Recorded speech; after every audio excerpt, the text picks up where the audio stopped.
السلام علیکم ورحمۃ اللہ وبرکاتہ۔ ذرا سوچیں، حضرت موسیٰ علیہ السلام کا وہ عصا جو سمندر کو چیر سکتا تھا، جو سانپ بن جاتا تھا، جو پتھر سے پانی نکال لیتا تھا، آج کہاں ہے؟ حضرت عیسیٰ علیہ السلام کا وہ ہاتھ جن کے ایک چھونے سے مردے جی اٹھتے تھے، آج ہم انہیں دیکھ سکتے ہیں؟ نہیں، لیکن ایک معجزہ ہے جو آج بھی موجود ہے، جو آج بھی بولتا ہے، جو آج بھی چیلنج دیتا ہے، اور وہ چیلنج آج تک کوئی قبول نہ کر سکا۔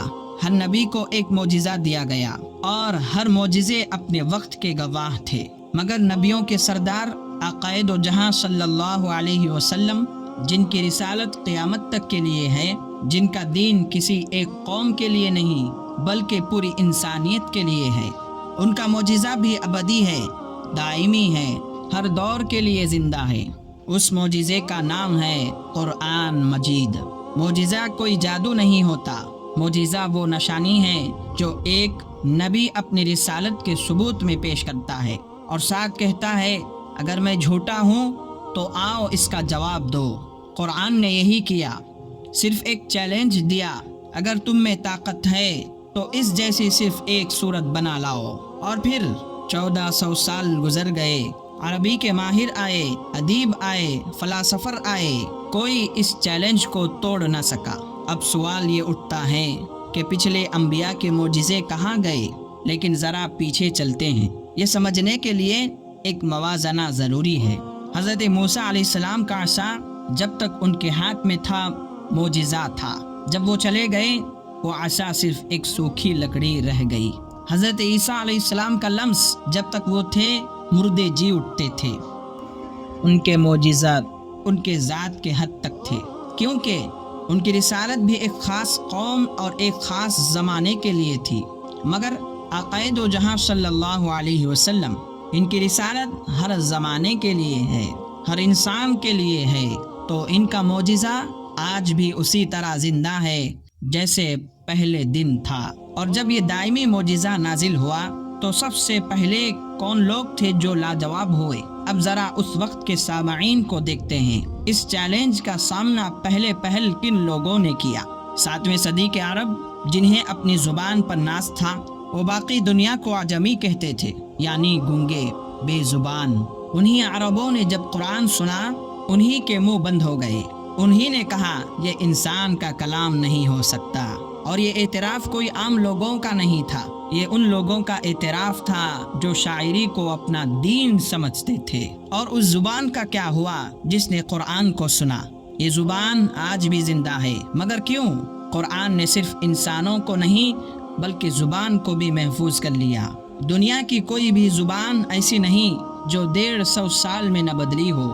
لاطینی مر گئی، سنسکرت بدل گئی، قدیم یونانی اب کوئی نہیں بولتا، مگر عربی آج بھی وہی عربی پڑھی جاتی ہے جو 1400 سال پہلے نازل ہوئی۔ کیوں؟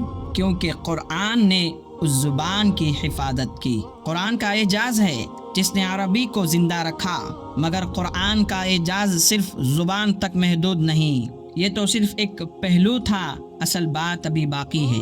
الفاظ تو محفوظ ہوئے، لیکن ان الفاظ کے اندر کیا ہے؟ کچھ لوگ سوچتے ہیں قرآن صرف عبادت کی کتاب ہے، مگر یہ وہ کتاب ہے جس نے سیاست کے اصول دیے، معیشت کی بنیاد رکھی، سماجی انصاف کا نظام دیا، اس وقت جب دنیا ان سوالوں کا جواب بھی نہیں جانتی تھی۔ اور آج جب دنیا تمام فلسفوں کو آزما چکی ہے، آج بھی قرآن کا جواب سب سے مکمل ہے۔ مگر محترم ناظرین، سب سے بڑا معجزہ ابھی بیان نہیں ہوا۔ کتابیں تو بہت آئیں، مگر یہ کتاب کیوں انسانوں کو بدل دیتی ہے؟ آخر قرآن کا سب سے بڑا معجزہ کیا ہے؟ یہ نہیں کہ اس نے سمندر کو چیرا، یہ نہیں کہ اس نے پتھروں کو پگھلایا، اس کا سب سے بڑا معجزہ یہ ہے کہ اس نے انسانوں کے دل بدل دیے۔ وہ لوگ جو بیٹیوں کو زندہ دفن کرتے تھے، انہوں نے عورت کو ماں کے قدموں میں جنت رکھ دی۔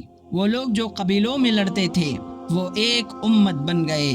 وہ لوگ جن کا تاریخ میں نام نہ تھا، وہ دنیا کے امام بن گئے۔ اور یہ انقلاب غیر مسلم مؤرخین بھی اسے تاریخ انسانی کا عظیم ترین انقلاب مانتے ہیں۔ تاریخ میں بہت سے معجزے آئے اور چلے گئے، مگر ایک معجزہ ہے جو آج بھی ہمارے گھروں میں موجود ہے، ہمارے ہاتھوں میں ہے، ہمارے دل کے قریب ہے۔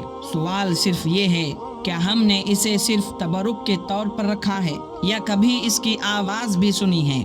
کیونکہ یہ قرآن آج بھی بول رہا ہے، آج بھی چیلنج دے رہا ہے، آج بھی دل بدلنے کی طاقت رکھتا ہے۔ بس ایک کان چاہیے جو سننا چاہے، ایک دل چاہیے جو جھکنا چاہے۔ یہ آقا دو جہاں صلی اللہ علیہ وسلم کا عظیم ترین معجزہ ہے جو ہمارے دل بدلنے کا انتظار کر رہا ہے۔ ان اللہ لا یغیر ما بقوم حتی یغیروا ما بانفسہم۔ اللہ کسی قوم کے حال کو نہیں بدلتا جب تک کہ وہ خود اپنے آپ کو نہیں بدل دیتے۔